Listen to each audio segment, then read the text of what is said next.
Ok.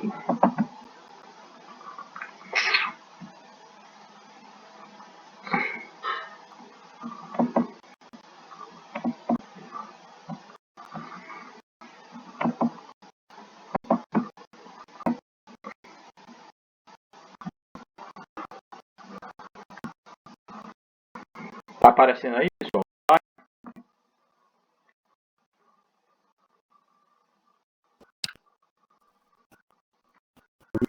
Beleza. Ó, então a gente vai, né, dar continuidade de onde paramos. Nós paramos na parte, né, onde estávamos concluindo a análise de cálculo de data provável de parto, de idade gestacional com a regra. Lembro-me bem também que a gente discutiu por fim a questão vacinal. Então a gente vai começar aqui no exame físico. Vocês deram uma olhadinha, alguma dúvida com relação ao que a gente viu ontem, ou pode começar aqui de onde paramos?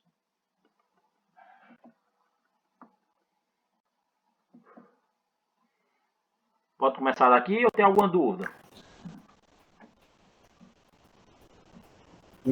Pode começar daqui. Beleza. Então, ó, como eu disse ontem para vocês, a maioria já é profissional e sabe como é.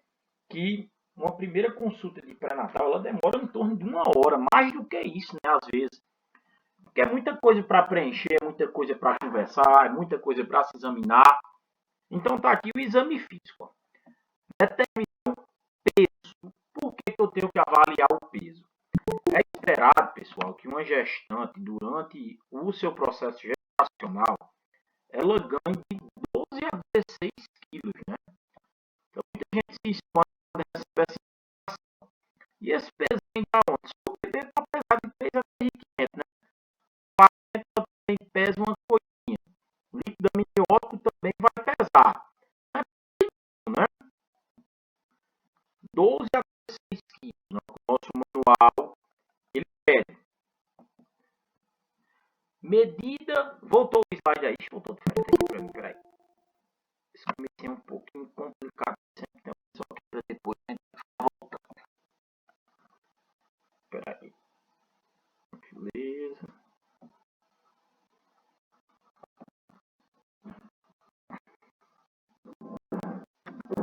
Voltou o slide aí, meu povo?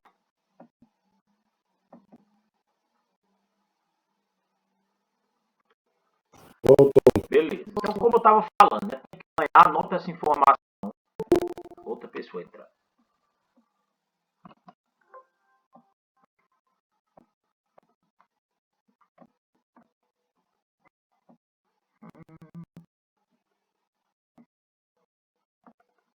Então, como eu estava dizendo, né? De 12 a 16 quilos. E avaliar, né? A questão nutricional dessa gestante, né? Sempre é importante que ela passe, né, numa nutricionista. Fernanda, Oi. eu não ouvi o começo. Pode repetir? Posso sim. Né? O comecinho da aula, né? Que a gente vai discutir o exame físico do pré-natal.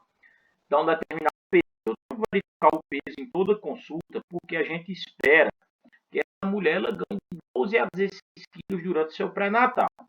Ou seja, né, se ela começa o pré-natal com 50 quilos, o ideal é que ela termine de 62 a 66. Depois, né, a gente vai fazer uma avaliação nutricional dessa gestante, a famosa antropometria, né? Onde a gente faz o cálculo de MC, pegando o peso correlacionando com a altura.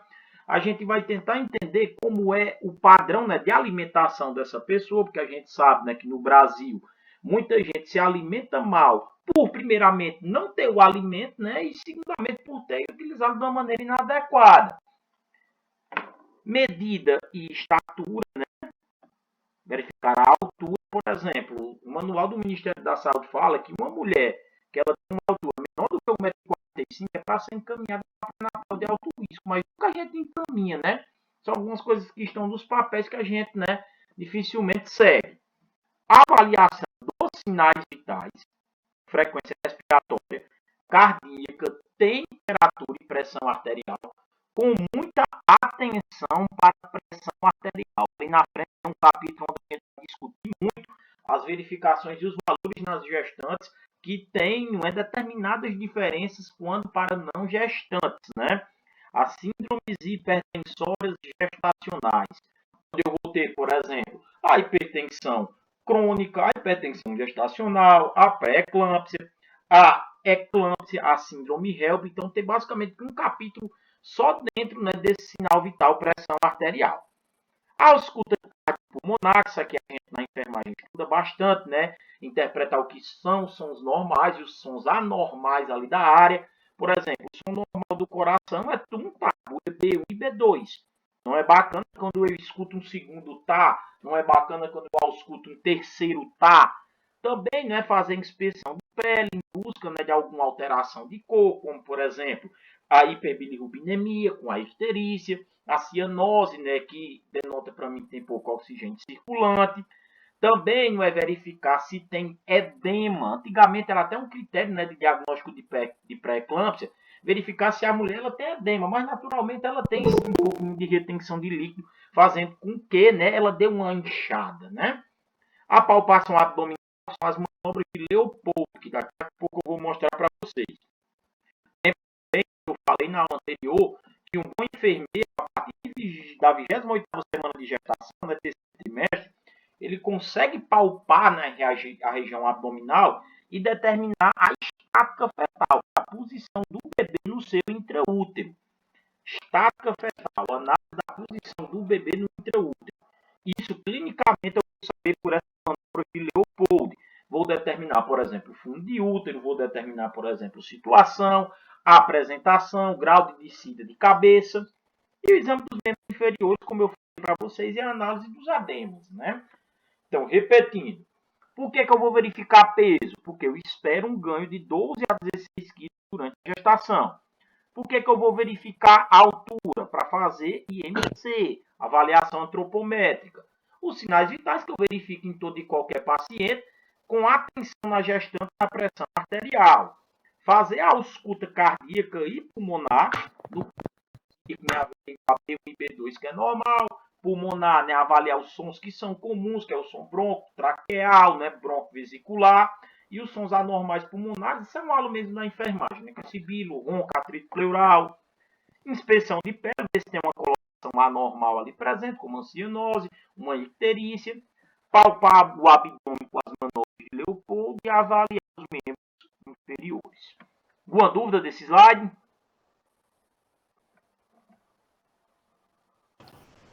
Tá gravando, Fernando? Tá gravando, tá com 7 minutos de aula aqui. O reloginho fica aqui. Não aparece não um reloginho para vocês aqui no canto superior direito da tela, não, né? Não, não. É só pra mim aqui, Pelo tá menos pra mim, não. fechado de aula. Pode passar? Pode. Beleza. Então tá aqui as manobras de Leopold. Isso aqui só é indicado o profissional fazer a partir do terceiro trimestre, né? A gente estudou ontem que o primeiro trimestre vai até a 13ª semana de gestação, que é um período ao qual a gente vai avaliar a transição do embrião para feto. O segundo trimestre, da 14ª à 27ª, avaliação do crescimento e desenvolvimento fetal. E o terceiro trimestre, a partir da 28ª, para averiguar, não é o estudo se está tudo bem para a hora de parto. As manobras de Leopold são feitas a partir do terceiro trimestre. E elas servem para quê, pessoal? Para determinar a posição do bebê dentro, né, do intraútero, tá bom? Aí vale, né, aquela correlação da anatomia humana, né? A mulher, quando ela está grávida, ela não tem placenta, né? O útero, ele é um órgão pélvico. Quando a mulher engravida, ele sobe e vira abdominal. E quando ela tem o bebê, ele tem que evoluir e voltar a ser pélvico. Inclusive, é o quarto período do parto, né? Onde a gente palpa o globo de segurança pinário. Tá bom? Então, a gente tem o útero, né? A placenta, que é grudada no útero, que é um anexo embrionário, e o cordão umbilical, que é um eixo, né, de comunicação entre a circulação materna e a circulação fetal. O cordão umbilical, que é formado por duas artérias e uma veia, né? É até uma exceção à regra, porque naturalmente as veias são duplas, né? Naturalmente eu tenho duas veias para uma artéria, né? Uma exceção aqui à regra. Lembre-se que a circulação materna, ela é diferente da circulação fetal e só tem, né, passagem de sangue de mãe para filho na hora do parto, né? Por isso que eu expliquei ontem sobre a eritroblastose fetal, né? O porquê que vai preocupar quando o sangue da mãe for negativo e do filho positivo, né? Porque vai passar nessa hora de parto e a mãe vai estranhar a presença de um sangue positivo no seu organismo e vai produzir em resposta ali células de defesa.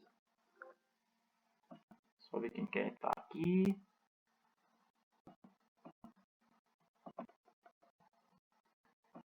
Voltando lá.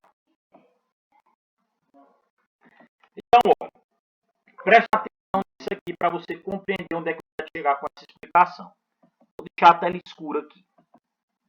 Ó, presta atenção nisso aqui. A primeira coisa que a gente vai tentar entender no bebê é a sua situação. Situação, pessoal, eu vou analisar se esse bebê ele é longitudinal ou ele é transverso. Isso aqui é muito fácil. Professor, um bebê longitudinal é aquele que está na vertical. E um bebê transverso é aquele que está na horizontal. Então, quando o bebê está numa situação longitudinal, ele está situado na vertical. E ele situado na vertical, ele pode se apresentar de maneira cefálica, quando a cabeça do bebê está encaixada na pelve, ou de maneira pélvica, né? Quando é o bumbum do bebê que está encaixado na região pélvica materna. Quando o bebê ele está transverso em situação, ele está na horizontal. Ele só tem uma apresentação possível quando ele está transverso, que é a famosa apresentação córmica, onde é o ombro do bebê que está encaixado na região pélvica.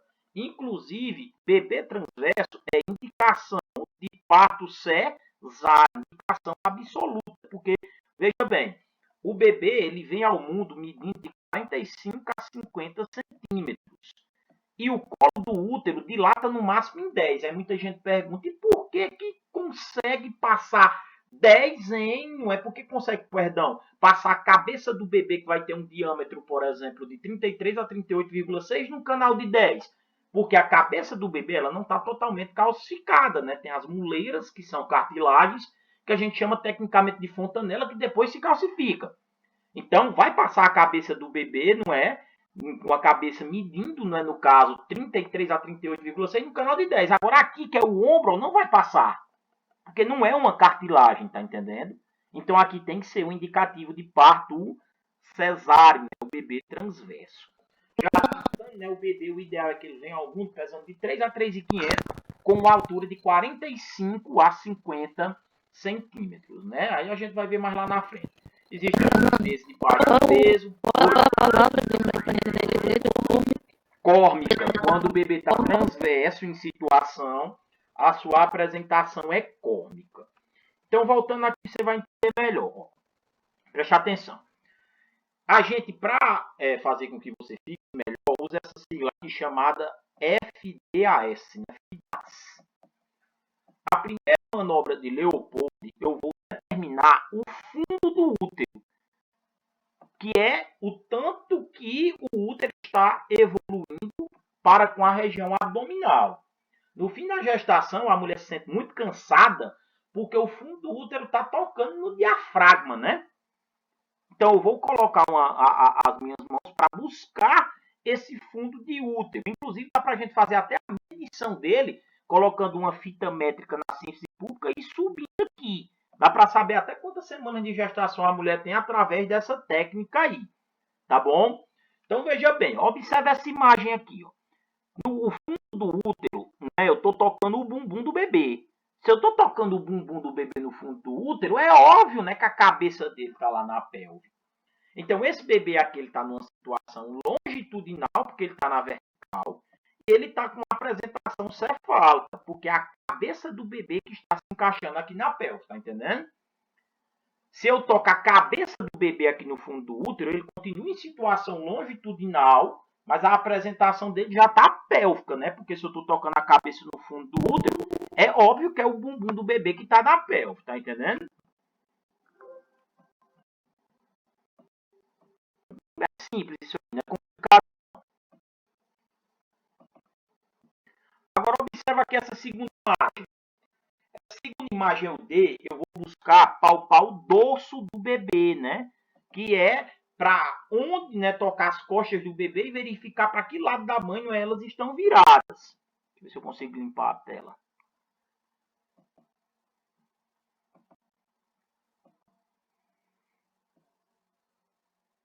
Ó, então essa segunda técnica aqui é para verificar o lado, né, da mãe que as costas do bebê estão viradas. Então eu vou deslizar a minha mão aqui, né, para buscar as costas do bebê. Nesse caso aqui, né, se eu tivesse nesse sentido, seria um bebê, não é, com dorso à, né, direita materna, né? A mulher nessa posição, né? Não, a esquerda materna, né? A direita minha, mas a esquerda materna. Depois é a apresentação, né? Que é uma manobra que a gente vai utilizar apenas para confirmar a primeira, né? A apresentação desse bebê aqui da imagem, ela é cefálica. E por fim, é a sua situação, que também com a primeira manobra eu já consigo determinar, né? Aqui é um bebê de situação longitudinal. Então tá aqui para vocês verem, ó, fundo, dorso, apresentação e situação, tá bom?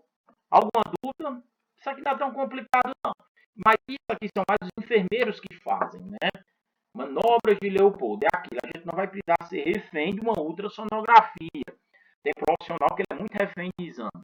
É muito bacana quando você tem conhecimento clínico para tocar e você não é pegar a ultrassom e ver que está batendo com o que tu não é tocou ali na mulher. Não adianta fazer isso antes de 28 semanas que você não vai ter fidedignidade no toque, né? Pode evoluir ou dúvidas?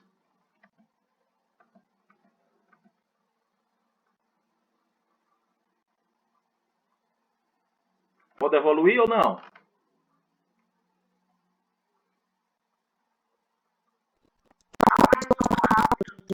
Pronto, vamos lá de novo.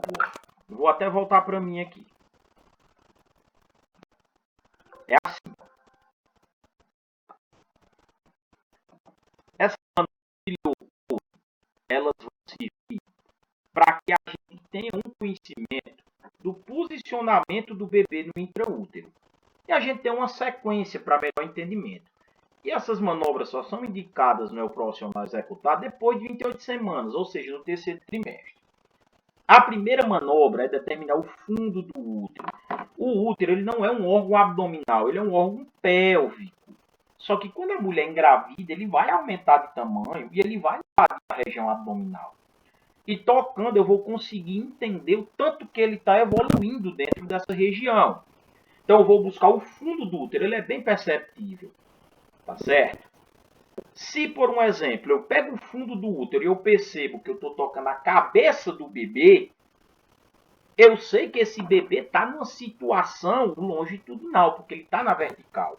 E se eu estou tocando a cabeça no fundo do útero, é o bumbum dele que está na pelve. Ou seja, ele tem uma situação longitudinal e uma apresentação pélvica. Agora, se eu toco o fundo do útero e eu percebo que eu estou tocando o bumbum do bebê, ele está numa situação longitudinal, porque ele está na vertical, só que a apresentação dele é cefálica. Porque é a cabeça do bebê que está na pelve. Né? Eu vou confirmar depois com a terceira manobra. Tá bom? Por exemplo, se eu toco o fundo do útero e eu verifico que ele está diminuído de acordo com o que eu esperava para a idade gestacional. E por aí ele está muito espalhado para as laterais. Então, possivelmente é um bebê que pode estar em situação transversal, ele está na horizontal, e ele liga o microfone, ele está com uma apresentação córmica. Tem que ser um parto cesáreo, porque se ele for nascer por parto vaginal, a primeira parte vai aparecer o ombro. E o ombro não é cartilagem, o ombro não passa. A cabeça do bebê litoncefálico vai passar porque é cartilagem. Ela se molda, mesmo medindo ali em torno de 36 centímetros, no canal de parto com 10. Até mesmo com um bumbum dá para passar com muito sacrifício, mas passa. Né? Não é uma indicação absoluta para parto cesárea ser, né, um bebê pélvico, não. Depois eu vou buscar o dorso, né? Eu vou palpar aqui para verificar qual lado não é da mãe que as costas do bebê estão viradas. Vou descer aqui a mão. Depois eu vou verificar, né, a A apresentação, Vai a ser confirmação da primeira e, por fim, né, a situação. FIDAS, a sigla. Obrigado, doutor. Beleza? Então, isso é as manobras de Leopoldo. Não adianta fazer antes de 28 semanas, que é só pagar mix. Você vai só dar a entender que está fazendo alguma coisa, quando na verdade você não está fazendo. Mas a ultrassom, ela me diz perfeitamente esse posicionamento. Então, a gente correlaciona a clínica com o laboratorial. Tá bom?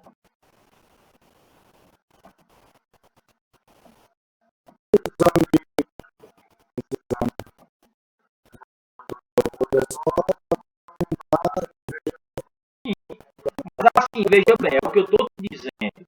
Não é toda consulta de pré-natal que a mulher me chega com uma ultrassom. O pré-natal ele não deve andar somente com exame, não. Tem muita coisa clínica para se fazer no pré-natal. Eu, por exemplo, se eu pegar uma mulher com 28 semanas, claro, ela não tem atraso, né, desenvolvimento intraútero, eu consigo dizer para ela a posição que o bebê está, sem a ultrassom. Agora tem profissional que não consegue, né? Então, voltando aqui, ó. A altura do fundo do útero. Esse teste aqui, você que é mãe, devo lembrar que toda consulta de pré-natal, pós 12 semanas, a gente faz essa avaliação aí. Ó. Eu vou tocar a síntese pulcra, que é uma articulação cartilaginosa dos ossos pélvicos, e vou colocar o zero da fita ali. Vou estendê-la pelo abdômen e buscar o fundo do útero, isso vai me dar uma medida.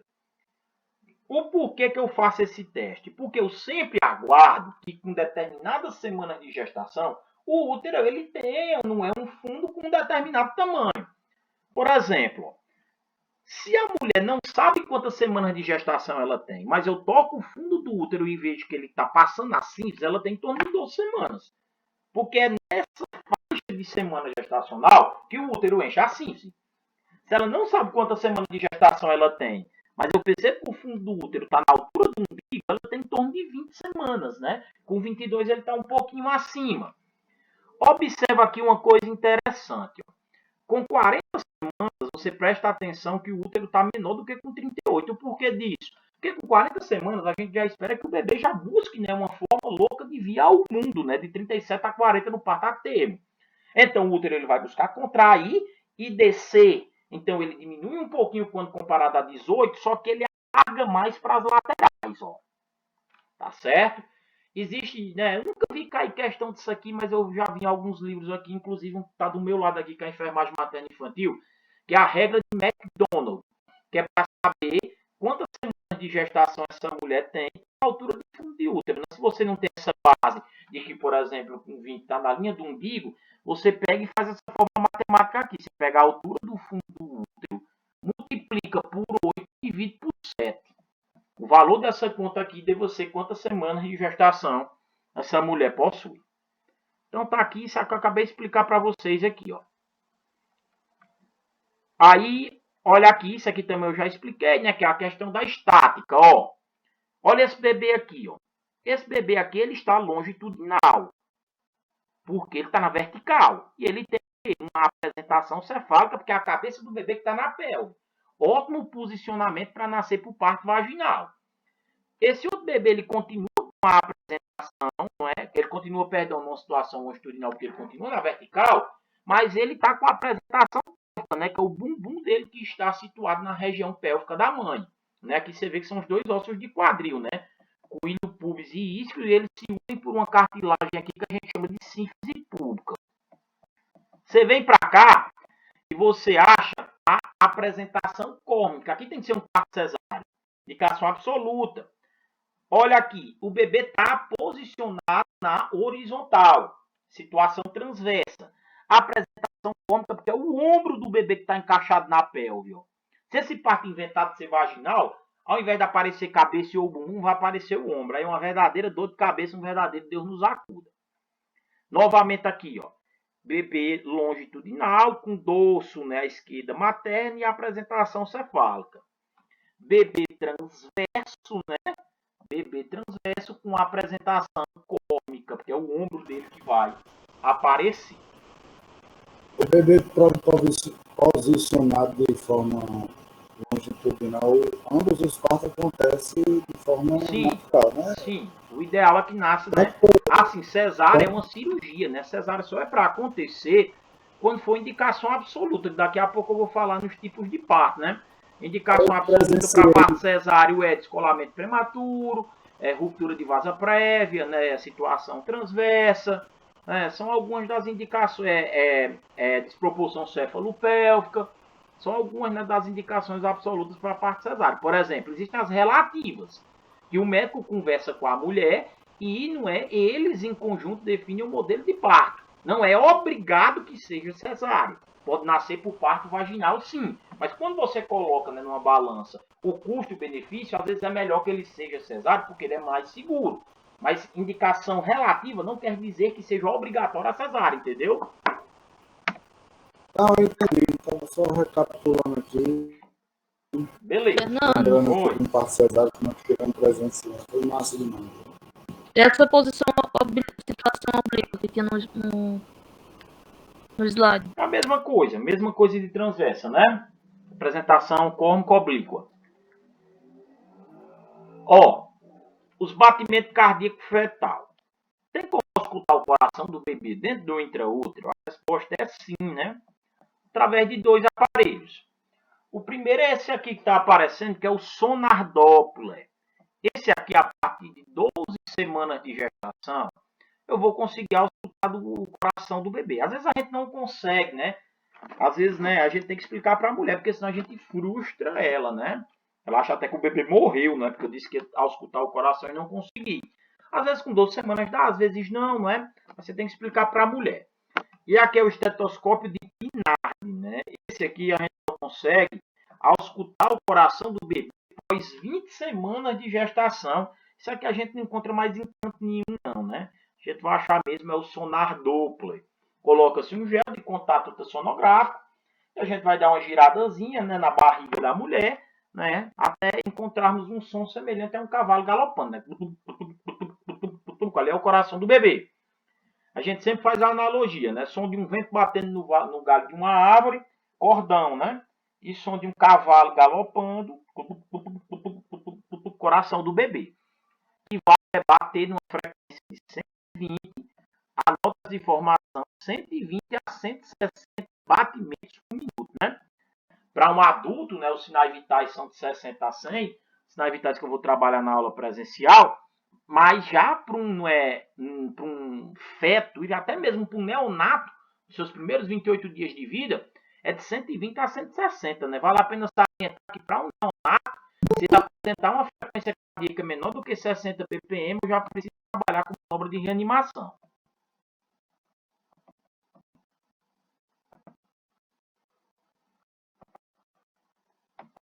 Essas questões de batimento cardíaco fetal, ele desenrola. Aí vem para cá, ó, pré-natal de alto risco. Isso aqui é um pouquinho complicado, mas vamos lá. Como eu falei para vocês, né, o pré-natal de alto risco não quer dizer que o enfermeiro não participa. O enfermeiro participa de todo tipo de pré-natal.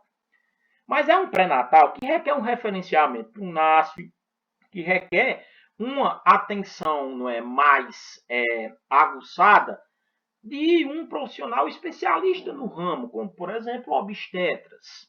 Tá certo? Então, veja bem. Primeiro, as síndromes hipertensivas da gestação, que eu vejo cair demais em prova isso aí. O povo acha que pré-eclâmpsia é só você chegar dizendo que a mulher está gestando e a pressão subiu. Não é, isso é um erro grave que muito profissional consolidado comete. Tá bom? Existem critérios para você dizer que uma mulher tem pré-eclâmpsia, tem hipertensão crônica, tem hipertensão gestacional, tem pré-eclâmpsia, tem eclâmpsia, tem síndrome HELP. Então vamos do básico. Ó, hipertensão crônica. Hipertensão crônica é o tipo de hipertensão que as pessoas comumente têm, né? Que, né, é uma doença crônica, não transmissível, porque se eu sou hipertenso eu não passo para ninguém, porque não tem um micro-organismo e não tem uma via de transmissão, que não é na maior parte das vezes, né, é pega por maus hábitos de vida, que são fatores ambientais.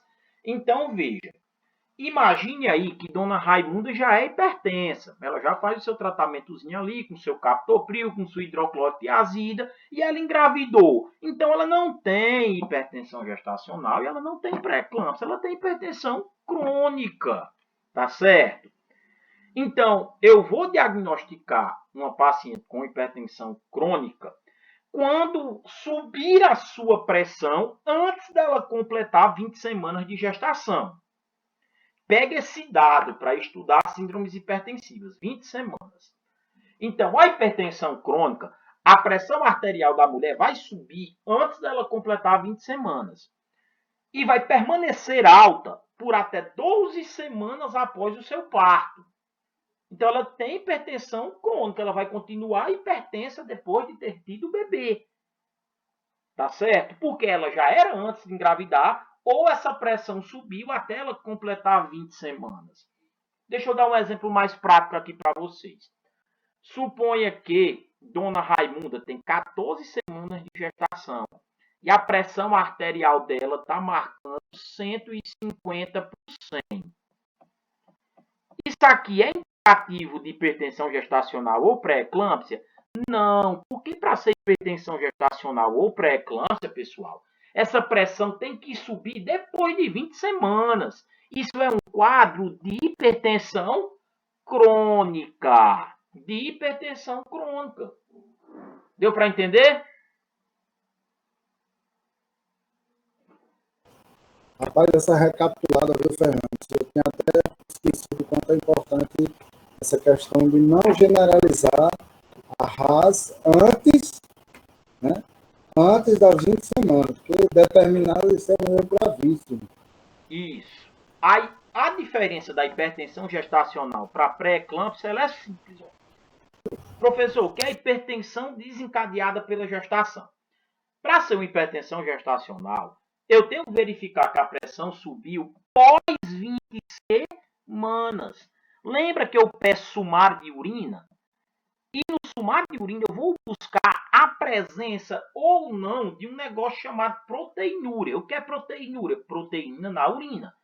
E pode ter proteína na urina? Claro que não. É horrível você achar proteína na sua urina.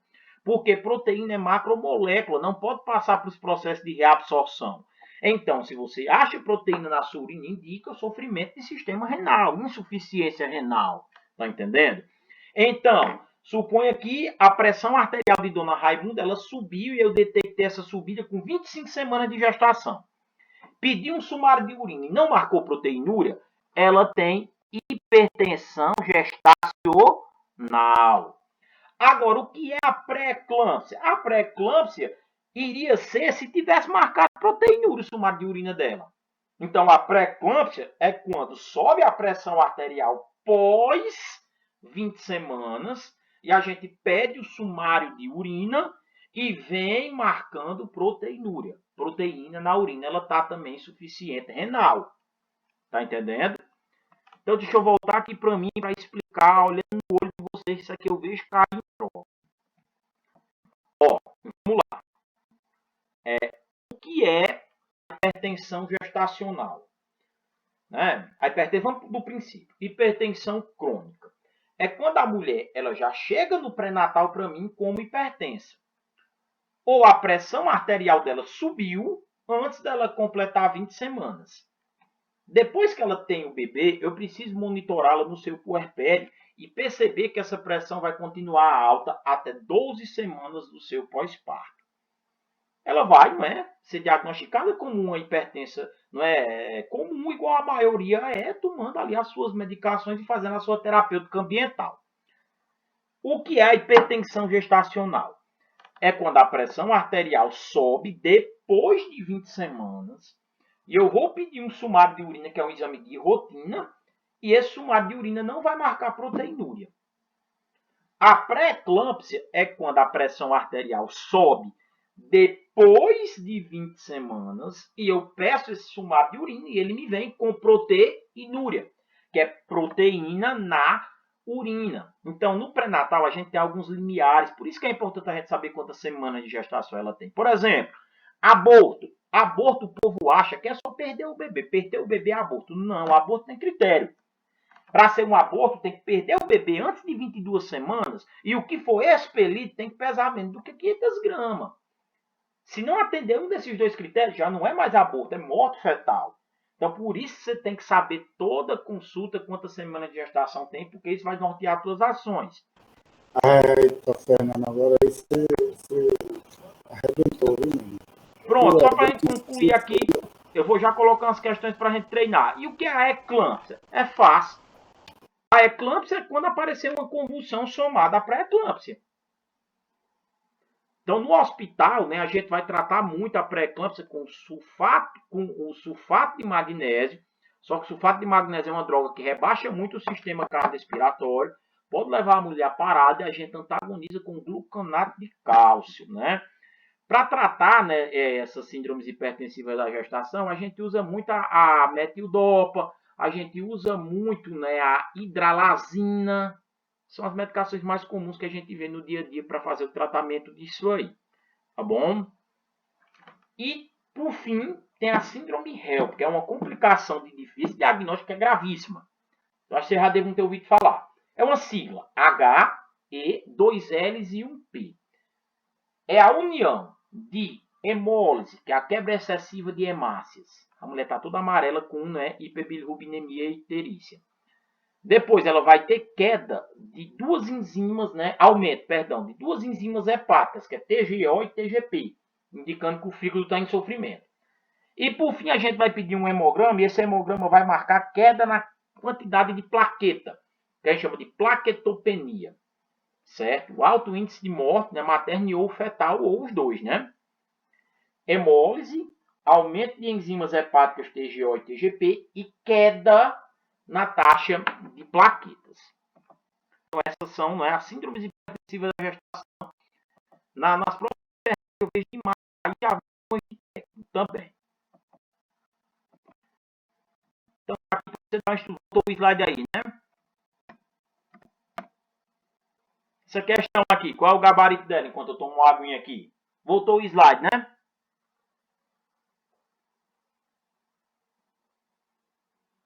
Voltou?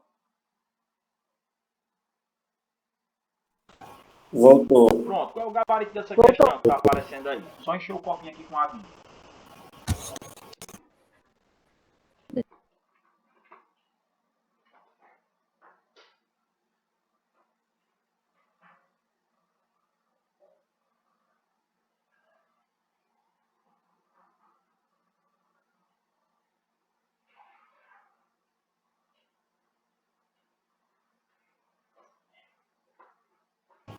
Letra A, proteinúria além da raça social da raça.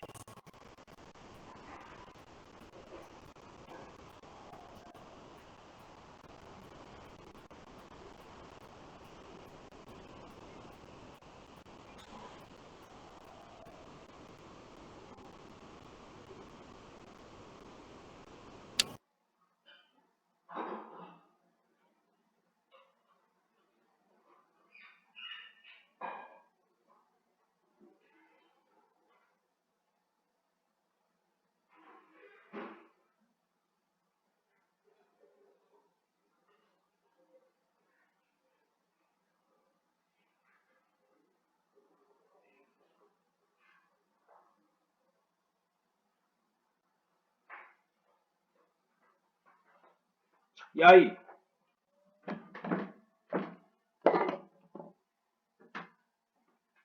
E aí, qual o gabarito? Letra Letra A, proteinúria além Ó, da raça. pré-eclâmpsia é uma classificação da raça que ocorre na gestação. A respeito dos achados clínicos, a gente acha o que na pré-eclâmpsia? Proteinúria, proteína, além de raça, poderia até infectar, né? Pós 20 semanas de gestação. Aí aqui, tá? Outras complicações que podem aparecer. Preste atenção. Não é bacana a mulher sangrar durante seu pré-natal. Tem que tirar essa ilusão da cabeça, né? Quem diz Zé Camargo e Luciano. Não é normal. Porque vocês já viram lá na aula de ontem que a mulher, ela precisa poupar sangue porque ela vai perder 1 litro numa cesárea e 500 ml no parto vaginal. Ela já não menstrua por conta disso, ela duplica seu volume sanguíneo por conta disso. Quando a mulher sangra na primeira metade da gestação, vamos colocar ali até 20 semanas, a gente suspeita de 4 coisas. Quando ela tem sangramentos pós, primeira metade, ali depois de 20 semanas, a gente vai suspeitar de duas coisas. Vamos lá. Aborto é uma das primeiras hipóteses que a gente levanta quando a mulher ela tem um sangramento na primeira metade gestacional. Tá bom? Aborto, como eu falei, não é só dizer que o bebê morreu, não. Para ser um aborto, tem que atender dois critérios. Primeiro, o bebê morrer até 22 semanas de gestação. E o segundo, o peso do bebê não ultrapassar 500 gramas. Então, suponha aí que o bebê morreu com 20 semanas de gestação e o peso deu 600 gramas. Isso aqui é um aborto? É ou não é? Ele morreu com 20 semanas de gestação, mas a gente pesou, deu 600 gramas.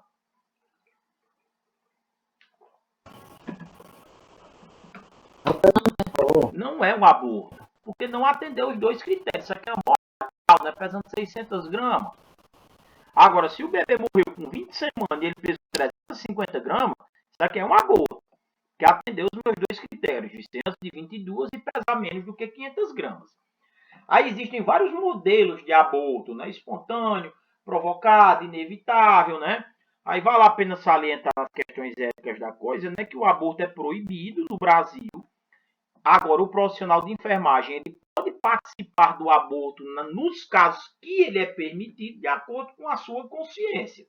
E esses casos que o aborto é permitido é risco de vida para, não é? O bebê ou mãe, não é? O caso principal de exemplificação é a anencefalia. Por exemplo, na gravidez ectópica também tem que abortar, é permitido, porque não tem como uma gestação seguir numa gestação ectópica. Estupro, também não pode abortar, certo? Risco de vida para a mãe ou bebê, estupro, né? E o principal exemplo, né, é a anencefalia, tá bom? Outras situações aqui é o descolamento de coriônio, primeira metade, que são duas membranas, né? Duas membranas aqui que vão aparecer como anexos embrionários. Lembre-se, né, que o líquido amniótico ele vai variar ali em torno de 1 a 1,5 litros, que é onde o bebê se encontra mergulhado no intraútero. Gravidez ectópica, isso aqui é conhecidíssimo. O que é gravidez ectópica? Quando o óvulo é fecundado pelo espermatozoide, ele tem que buscar anidação. O que é a anidação? É a fixação do embrião em uma camada do útero chamada endométrio. Gestação ectópica é quando a anidação ela não ocorre no endométrio. É uma gestação que não vai ocorrer no local ideal, certo? Então, pode haver anidação nas tubas uterinas, no ovário, no abdômen, né? Então, não tem como essa gestação seguir. Então, a gente tem que trabalhar muito o psicológico dessa mulher, porque ela vai verificar que está tendo um aumento e vai achar que tem seguimento, quando na verdade não tem. Então, tem que induzir o aborto para que se preserve uma futura gestação ali naquela mulher, tá certo? Então, gravidez ectópica é quando a gestação tem uma anidação em um local que não é o endométrio. Tem que abortar porque não tem como haver um desenvolvimento por completo de uma vida em uma gestação que não ocorre a anidação no endométrio, tá bom? Mole datiforme é um tipo de tumor benigno, né, que vai se originar na formação inicial embrionária. Não vai haver nem a formação, vamos dizer assim, de um projeto de bebê. É só um aglomerado, não é, de células tumorais benignas, né? Então tem que, né, haver também o retiramento, né, dessas células, tá certo? Então, sangrou na primeira metade da gestação, vamos colocar até 20 semanas esse parâmetro, nós vamos, né, estudar como um abortamento, como um descolamento de coriônio, como uma gestação ectópica ou como uma mola datiforme. A gente ainda pode fazer uma subdivisão do abortamento como precoce até 13 semanas e, né, tardio de 13, né, a 22. Fernando, Oi. explica de novo mola, esse último que eu não Mole deu pra ouvir com a datiforme, internet. mole datiforme tem sim um óvulo fecundado por um espermatozoide, só que não vai ter nenhum princípio ali de formação, não é, de bebê, de embrião, tá certo? Vai ter uma formação tumoral benigna como um aglomerado de células sem função alguma. Então a mulher vai, por exemplo, nessa mole datiforme aí, a gente pede o beta-HCG sanguíneo e ele dá lá nas alturas um resultado assim estratosférico no exame. A gente suspeita que é isso. Tá entendendo? Já a gestação ectópica, eu acho que deu para entender. Descolamento de coro e âmnion nas membranas se descolaram antes, não é do tempo que eu espero que elas descolem. E o abortamento é a interrupção da gestação até 22 semanas e pesando menos do que 500 gramas. Precoce ocorrendo até 13. Acontece muito mais precoce do que tardio, né? Tardio é quando é da 13ª até a 22ª. E se morreu depois de 22 semanas, já é morto fetal. Agora, se a mulher está com 28 semanas de gestação e está sangrando, é uma dessas duas coisas que está aparecendo aí na tela de vocês. Ou é uma placenta prévia, ou é um descolamento prematuro da placenta. Deixa eu escurecer a tela aqui para me explicar os dois. Qual é o pior? Os dois são ruins, mas o descolamento prematuro da placenta ainda é pior. Ó, esse círculo aqui, imagine que é o útero. O útero toda mulher tem, né? A não ser que ela tenha feito esterectomia. A placenta só tem quem está grávida, né? E a placenta ela vai se desenvolver na porção aqui superior do útero, na parte de cima. Aí depois se desenvolve a parte da placenta do cordão umbilical, duas artérias e uma veia, que é o eixo de comunicação entre a circulação materna e a circulação fetal, né? A gente tem artéria e veia renal, né? Veia umbilical, né? As artérias umbilicais levam o sangue do bebê para a placenta para oxigenar e às vezes a veia umbilical traz de volta sangue rico em oxigênio para o bebê. O que é placenta prévia? Eu acho que já dá para vocês entenderem, né, o que é isso. A placenta prévia é quando a placenta, ao invés de se desenvolver em cima, ela se desenvolveu embaixo. Ela se desenvolveu basicamente em corpo de útero. Então aqui tem que ser obrigatoriamente um parto cesárea, porque se o parto for vaginal com placenta prévia, não vai seguir a sequência natural do parto. Eu vou explicar daqui a pouco, depois que a gente for tomar uma água, né?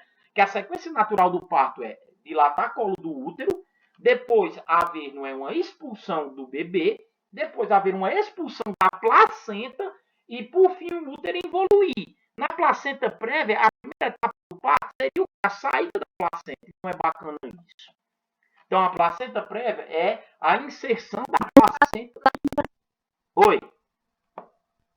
No caso, placenta prévia não é aquele descolamento da placenta que o pessoal fala. Não, aí é o descolamento prematuro da placenta, que eu vou explicar agora. A placenta prévia é quando a placenta, ao invés de se inserir em cima, que é o normal, ela está inserida embaixo, né? Embaixo, né? Quando comparado o tamanho em útero. Tá bom? E o que é o descolamento prematuro da placenta? Né? O próprio inteiro, né? A placenta ela só é para descolar na hora do parto. A placenta só é para descolar do parto. Não, do descolamento da placenta, ela descolou antes. Então aí vai prejudicar muito a oxigenação que a mãe não é, passa para o bebê através desse órgão. Então é um repouso absoluto, maturez comum do bebê com déficit, quando ele tiver condições de via algum fazer o parto. Tá certo? Então tem características dos sangramentos da placenta prévia e do descolamento, já vou explicar para vocês que clinicamente a gente reconhece possivelmente que está ocorrendo.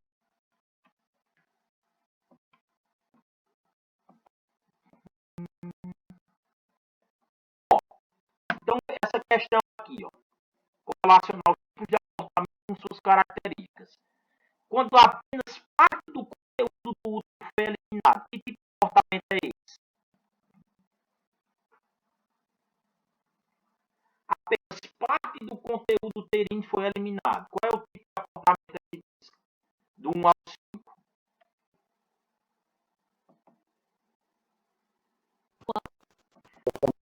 Comportamento incompleto, né? Comportamento incompleto.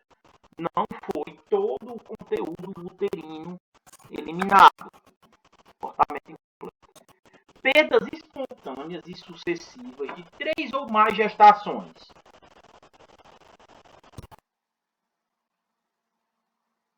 E aí?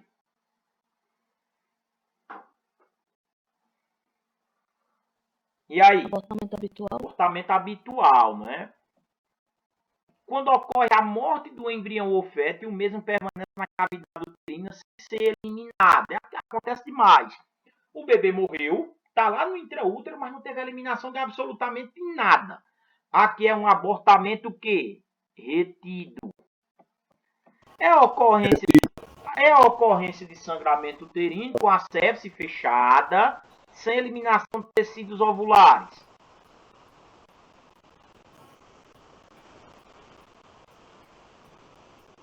Ameaça de abortamento. Abortamento. E por fim, a perda involuntária da gestação é o abortamento espontâneo, né? Por exemplo, nessas situações aí a gente vai utilizar muito um comprimido chamado misoprostol, né, que é conhecido aí no mercado negro, né, como Citotec. Como é que ele age? A gente coloca ele transvaginal, ele pode ser utilizado por via oral, né? Mas tradicionalmente a gente coloca ele transvaginal, ele se situa lá no fundo de saco, no colo do útero, ele se dissolve, o colo dilata e o conteúdo desce, né? Em algumas situações não desce tudo, em algumas situações ficam restos uterinos, e é necessário que a gente faça para evitar que essa mulher sangre como se não houvesse amanhã, um procedimento chamado de curetagem. Né? Se ela tiver ela faz um amigo, né? Que é a vácuo, né? Aspiração de material intrauterino. Muito difícil, né? Uma mulher que tem um abortamento, ela não necessita passar por uma curetagem, né? Principalmente esses abortos que são feitos em beira de esquina. Aí aqui, né, a explicação mais clara para vocês do que é a placenta prévia, o descolamento prematuro da placenta. Olha as características aqui, ó. Placenta prévia, como eu expliquei para vocês, a placenta está situada no segmento inferior uterino. Numa mulher com placenta prévia, eu vou perceber que o sangramento dela é vermelho escuro e vai ter coágulo, sem coágulo, perdão. O sangue está descendo, ele é vermelho escuro sem coágulo. Já no descolamento prematuro, eu vou perceber que o sangramento ele é vermelho, não é? Estou confundindo. Perdão. Na placenta prévia, o sangramento ele é vermelho escuro, sem coágulos. Oh, meu Deus! Na placenta prévia, o sangramento é vermelho vivo, sem coágulos. Já no descolamento prematuro da placenta, ele é vermelho escuro com coágulos. Isso aqui confunde a gente mesmo, porque habitualmente, quando o sangue é vermelho vivo, ele é arterial e tem coágulo. Então, por isso que aqui confunde ele é vermelho vivo sem na placenta prévia. Na placenta prévia, é indolor, não dói. E o tônus uterino, na contratibilidade uterina, está normal. E não vai ter sinais de choque, de sofrimento fetal agudo. Coisas que eu vou observar no descolamento prematuro. A mulher vai chegar com muita dor, vai ter uma hipertonia. O que é hipertonia? O útero está contraído mais do que deveria contrair. Eu já vou observar também sinais de choque hipovolêmico na mulher e o bebê em sofrimento. Então, se você observa essas características, dá para perceber claramente que o descolamento prematuro da paciente é mais grave, né? Então, a gente matura, né, tenta maturar esse bebê para que ele tenha uma condição de sobreviver em extraútero, e assim que ele puder vir ao mundo, é feito um parto cesáreo. Então, repetindo, voltar só para mim aqui para a gente fixar melhor. Placenta prévia. A placenta é para situar em cima, ela está situada embaixo. Tem que ser cesáreo. Inserção da placenta no segmento inferior uterino, é o que pode aparecer em prova. Características. O sangramento ele é vermelho vivo, sem coágulos. O tônus muscular uterino, a contratibilidade está normal e a mulher não tem dor alguma. E a mulher não tem indício de choque hipovolêmico e o bebê não está mostrando sinais claros de sofrimento. Já no descolamento prematuro da placenta, a placenta descolou antes do tempo, a mulher já vai ter dor, já vai ter indícios, né, de choque hipovolêmico, já vai ter sofrimento fetal, o útero vai estar contraindo a torta e a direita, né, querendo expulsar esse bebê. A gente faz a dexametasona aí para tentar maturar e vai utilizar um hormônio, né, para tentar sustentar essa gestação. E esse hormônio é o quê? Qual é o hormônio que naturalmente a mulher produz para sustentar a gestação? A progesterona, né? Quando eu quero segurar a gestação, né, eu faço progesterona. Quando eu quero acelerar, eu faço ocitocina, né? Então vamos, 8 horas em ponto. Vamos tomar uma aguinha? 8 horas, 8h10 a gente retorna, pode ser? A gente só desliga, né, a câmera e o microfone 8h10. Eu digo, opa, e a gente volta, beleza?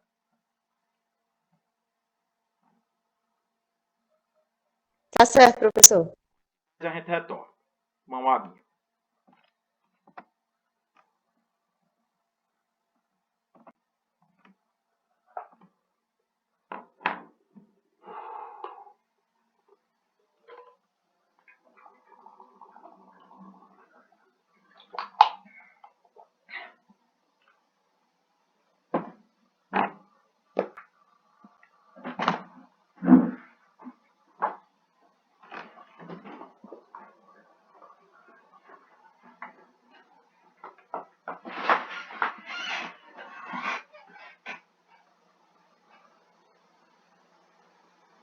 Pois é, cara. Ele passava, sempre brigava comigo. A gente gostava de passar por essa, mas e tal.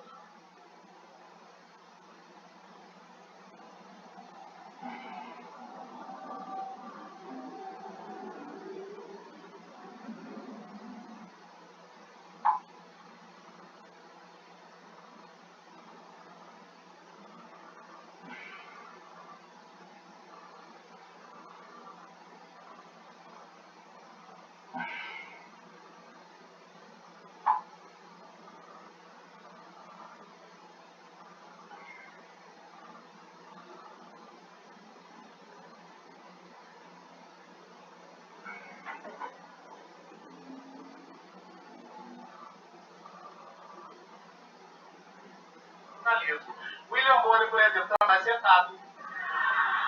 William Bonner, chama a matéria, abre a latinha.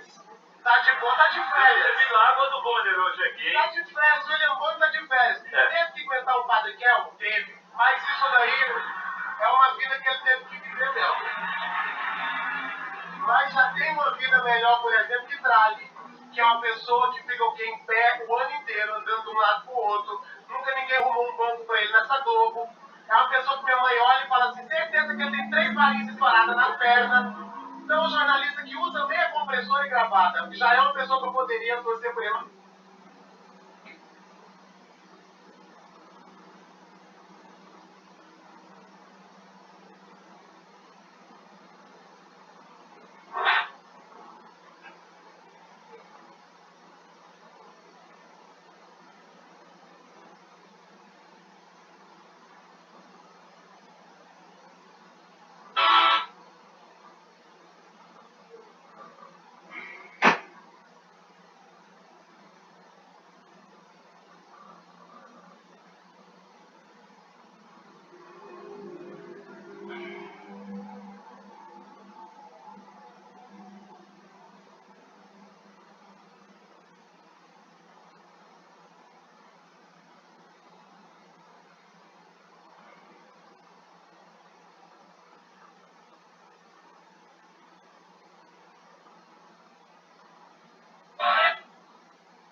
Sai.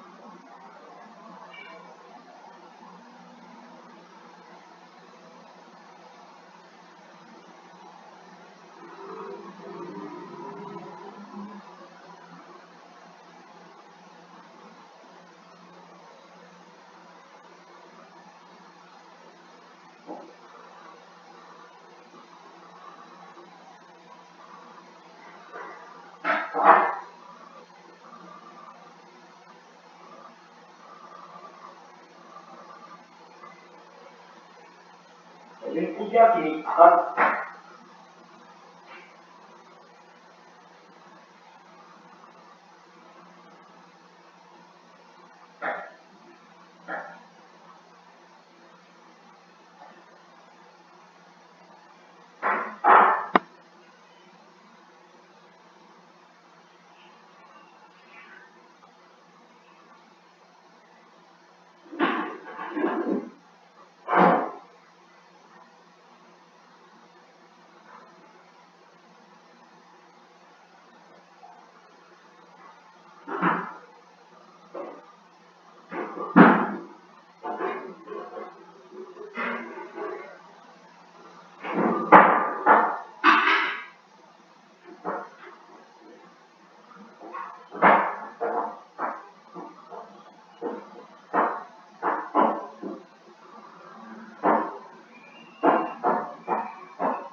Estou aqui com o Juninho, tá com outro amigo aqui, o grande pagodeiro de Vale Alegre. Nós estamos aí, aqui, curtindo uma noitada gostosa, esse pré-natal. E a virada.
Pessoal, sabe de uma coisa? Sabe de uma coisa? Aniversário em fevereiro. Sabe de uma coisa? Eu queria celebrar meu aniversário em fevereiro e não vou poder fazer isso. Por quê? Porque nasci em setembro. Sabe de uma coisa? E não.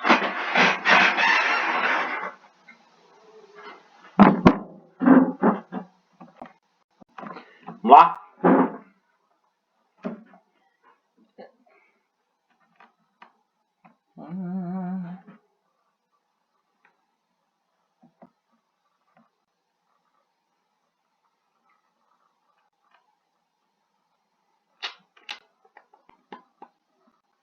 Vamos lá, volta.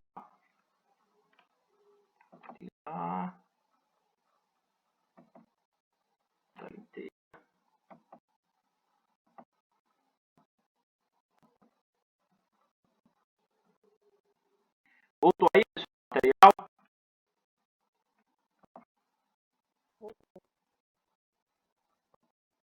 Qual o gabarito aqui dessa questão que está aparecendo para vocês?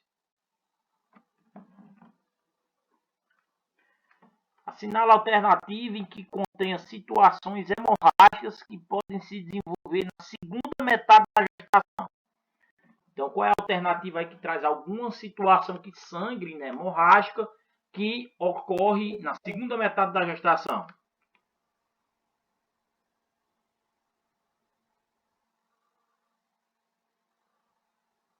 E aí, o que é que a gente marca?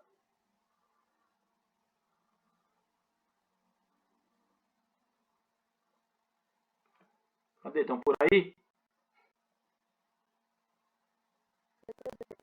Oi? Ó, abortamento é de primeira metade. Descolamento coriônico também é de primeira metade. Gestação ectópica também é de primeira metade. Neoplasia troflobástica gestacional, que é a mole datiforme, também. Então, letra D, né? Se tivesse aqui, por exemplo, também o descolamento prematuro, poderia ser um gabarito, né? Então, o pré-natal está encerrado, né? Alguma dúvida?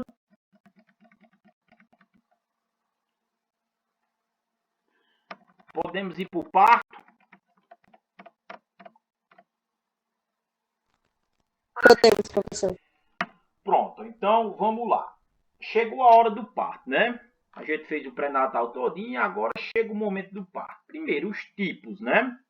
Tem vários tipos. Coloquei os principais aí. Parto normal é aquele que segue um curso todo direitinho e todo esperado. Onde o colo dilata, claro que antes, né, tem que haver contrações, sai o bebê, clampeia e corta cordão, sai placenta e o útero involui. Esse é o parto que a gente espera. Parto cesárea é um parto cirúrgico, tá certo? Para a cesariana, nós nós, né, da área da saúde, estudamos um pouquinho de obstetrícia, a gente defende que a cesárea ela só seja utilizada quando realmente for uma indicação absoluta. Ou nasce por cesárea ou não nasce. Porque é uma cirurgia, tem os seus 4 tempos em transoperatório. De corte, que é a diérese, conter o sangramento, que é a hemostasia, exérese, que é o momento em que se mexe na estrutura, e síntese, que é a sutura, né? Tem, claro, antes ainda pré e, por fim, é pós-operatório. E cirurgias, elas possuem riscos, né? Então, a cesárea é um parto ao qual, não é? A mulher ela não tem muito protagonismo, né? Ela está totalmente submissa ali ao profissional. Ele vai fazer alguns cortes, né? E retirar bebê e placenta com a mão. Daqui a pouco eu mostro quais são as indicações absolutas de cesárea. Parto induzido é aquele que eu vou utilizar algum medicamento para tentar fazer uma aceleração. Por exemplo, é aquela mulher que está com 38 semanas de gestação, mas ela não tem contração uterina. E ela quer, por fim da força, um bebê por parto vaginal. Se não tem contração, não tem colo dilatando. Então a gente utiliza a ocitocina por via intramuscular ou até mesmo por via EV. A ocitocina, que é um hormônio naturalmente produzido pelo organismo com essa função, contração de musculatura lisa-uterina. A ocitocina ela tem outras funções, como a sucção do leite materno pelo bebê e também prevenir hemorragias no pós-parto, né? Então a gente administra essa ocitocina, não é? Para fortalecer essas contrações e esse bebê sair, não é, para o parto vaginal. E o misoprostol é a última instância, né? Que é o Cytotec, né? Que vocês, né, já devem ter ouvido falar, que a gente coloca lá no colo do útero, no fundo de saco, quando ele dissolver, se abre o colo e o que tem dentro desce. Existem outras técnicas que são agressivas, como a amniotomia. Quanto menor a quantidade de líquido amniótico, maiores são as contrações uterinas. Aí a bolsa ainda não rompeu, e é uma etapa que a gente espera o rompimento da bolsa. Aí o médico pega um ferro e cutuca a bolsa e estoura ela. Se aumenta as contrações, porque se rompeu a bolsa, diminuiu a quantidade de líquido amniótico. O parto eutóxico é aquele parto que os enfermeiros podem fazer. É aquele parto todo redondinho que não vai ter potenciais complicações. É aquele parto que a mulher teve um pré-natal muito lindo, sem nenhuma intercorrência, e que a última ultrassom me mostra que está tudo perfeitinho para o grande momento. Parto distóxico é aquele parto que nem enfermeira obstetra pode fazer, né? Ele apenas tem a capacidade de identificar, não é, as distócias, né? O enfermeiro obstetra é o único enfermeiro que legalmente pode suturar, porque ele pode fazer a anestesia, que é a episiotomia, né? Ele pode anestesiar, fazer o corte, que é a episiotomia, e por fim a sutura, que é a episiografia. Mas o parto distóxico é aquele parto que certamente vai me apresentar complicações. Então é sempre interessante que a gente tenha um médico ali por perto, de preferência obstetra, para agir com essas complicações potencialmente aparecendo. E o parto na água, né? Pode nascer numa banheira, aquilo ali é só coisa de ator da Globo? Não é. Se você quiser, né, ter o bebê dentro de um cacimbão em casa, né, dentro de uma caixa d'água em casa, você pode. Desde que, né, tenha seu acompanhamento, né, ideal. Aí o bebê não vai morrer afogado, não. Desde esse ano não me fez essa pergunta. Claro que não, bebê. Porque no intraútero o bebê está imerso em água. Agora é claro, né, que enquanto ele estiver unido, não é, na conexão útero, placenta, cordão, ele consegue ter uma oxigenação ainda mesmo embaixo da água. Claro que vai diminuir porque a placenta ela deve ter descolado. Então retira-se imediatamente, corta, clampeia o cordão e ele vai buscar respirar agora por conta própria. Tá entendendo? Então pode sim ocorrer o parto em banheira, né? Sem se falar que não é uma água morna, né? Tem todo um preparo e isso, né, aumenta a contração também e diminui, né, segundo as literaturas, as dores das contrações. Alguma dúvida sobre algum tipo de parto desse? Oi? Tá baixo teu áudio. Não deu pra ouvir quando você falou do eutóxico. Parto eutóxico é o parto fácil, é aquele parto que os enfermeiros fazem, né? Aquele parto que o pré-natal foi todo redondinho, que ela me apresenta uma última ultrassom também com tudo, não é? Sem nenhuma complicação, não é um parto que vai Esse é o acontecer. parto que o enfermeiro pode fazer, né? É um parto que a gente tem, que a gente não tem medo, vamos dizer assim, de fazer, porque um parto não vai ter complicação, e um parto é um processo natural, né, da vida humana. Se ninguém fizer nada, o bebê nasce, né? Só é importante ter alguém para cortar, campear e cortar o cordão, né? Agora, o parto distóxico é um parto difícil, né? Por exemplo, o bebê, na última ultrassom, ele estava cefálico e quando foi na hora de nascer, apareceu um ombro, né? É uma distóxide das grandes, né? Porque o bebê ele fez alguma manobra ali de outro mundo e me apareceu com a apresentação cônica, né? Então aí o enfermeiro, embora ele tenha a capacidade de previamente identificar a distócia, ele não vai saber agir muito bem aí não, né? Então vai ter que ter um obstetra para salvar a pátria, né? Aí aqui, como eu estava explicando, algumas indicações são absolutas. Ou nasce por cesárea ou não nasce. Placenta prévia, inserção da placenta no segmento inferior uterino. Tem que ser cesárea, porque se esse bebê nascer vaginal, vão se pular etapas da sequência habitual do parto. Sair a placenta é a terceira etapa do parto. Na placenta prévia vai ser a primeira. A apresentação cômica, o bebê ele está com o ombro na pelve. Não vão passar 50 centímetros em 10, porque a parte que está se apresentando não é uma cartilagem. Ruptura de vasa prévia, né, que é uma complicação grave, em que basicamente, né, os vasos do cordão umbilical, duas artérias e uma veia, eles estão com algum rompimento e está vazando sangue, né? Descolamento prematuro de placenta, né, que não está em período expulsivo, é uma indicação de parto cesáreo, porque se a placenta descolou no período expulsivo, está normal, porque ela tem que descolar mesmo, não é? E o prolapso né? Quem nunca ouviu falar, né? O bebê ele está sendo pressionado pelo cordão, é o famoso bebê laçado, né? Algumas vezes, né, o bebê nasce laçado, mas os profissionais fazem algumas manobras ali girando e deslaça, né? Mas quando, né, o bebê ele está prolapsado, previamente sábio disso, tem que ser um parto cesáreo. Agora, por exemplo, mãe soro positiva, parto gemelar, pré-eclâmpsia, não são indicações absolutas para cesárea. Pode nascer um parto vaginal. É indicação relativa. Tem que discutir a família com os profissionais para que se coloque na balança a opinião de ambos e se decida qual vai ser o parto.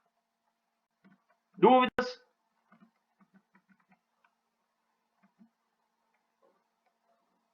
Alguma dúvida com relação a tipos de parto e as indicações da cesárea?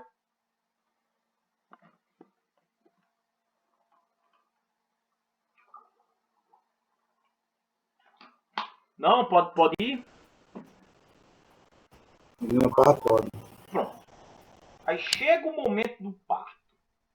Olha, para um parto acontecer, é necessário que haja a união do trabalho da mãe com o trabalho do feto, com o trabalho do bebê. O trabalho da mãe, a gente diz de etapas de diagnóstico de trabalho de parto. E o trabalho do bebê, a gente chama de mecanismos de trabalho de parto.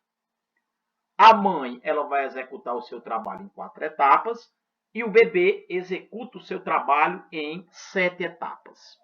Então é necessário, né, que os dois, né, façam a sua parte para que o parto aconteça da maneira mais bonitinha possível.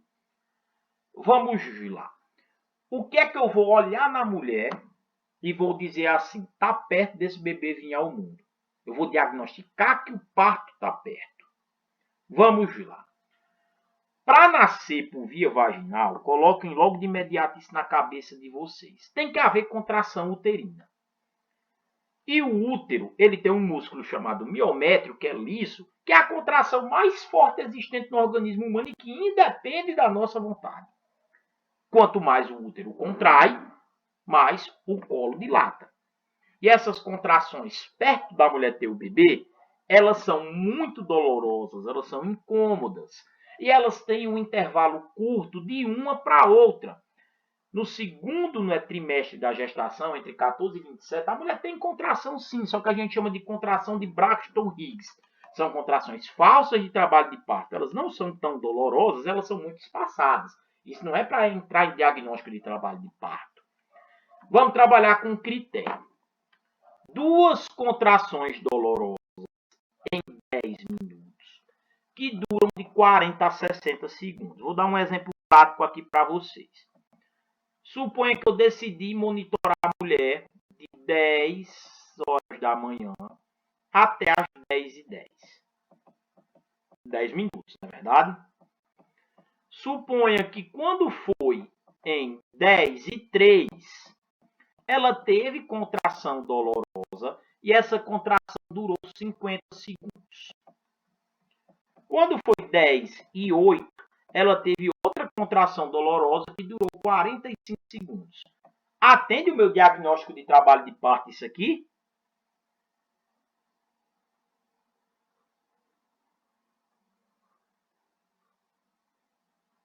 Sim ou não? Atende, meu povo. São 2 contrações dolorosas em 10 minutos que duraram de 40 a 60 segundos. Então, é um parto que está próximo de ocorrer e que não é eu vou certamente lá na frente fazer o toque vaginal e eu vou perceber que já vai ter uma evolução de dilatação. A dilatação que eu vou não é detectar a partir do toque vaginal e eu vou verificar, não é dilatação de 0 a 10 centímetros, só nasce com 10 centímetros, dilatação completa. Fase, latente, ativa e transição. Latente até 4 centímetros, ativa até 8 e transição até 10. O bebê só nasce em transição. Primeiro indício de trabalho de parto. Vamos para o segundo. Perda do tampão mucoso. Eu costumo explicar assim para as mulheres.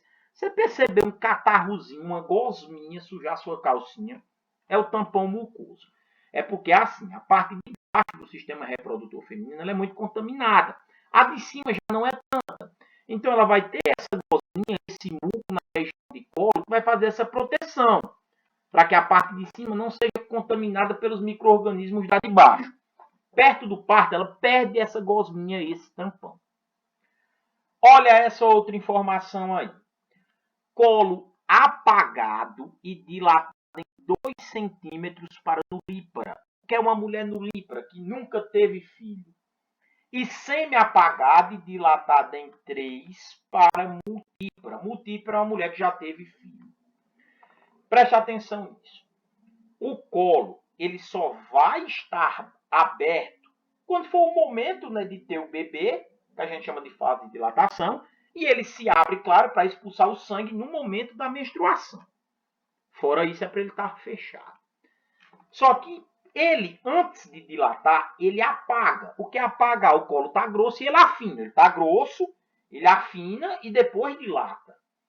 Então, numa mulher que nunca teve filho, eu vou fazer o toque vaginal e vou perceber que esse colo está totalmente apagado e ele está dilatado para 2 centímetros.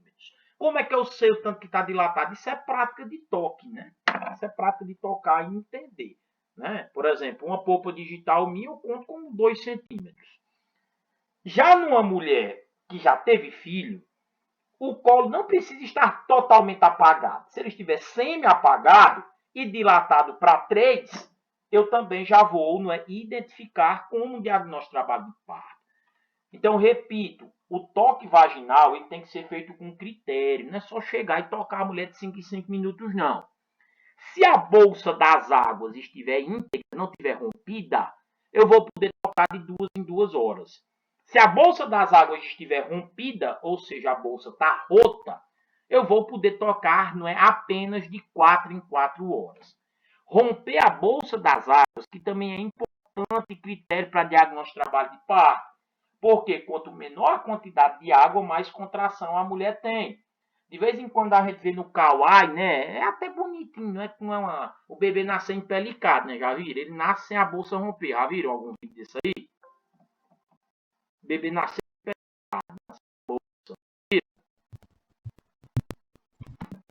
Já sim. Pronto, mas o ideal é que a bolsa rompa. Não é uma complicação, mas o ideal é que tenha uma ruptura dessa bolsa das águas. Então vamos lá.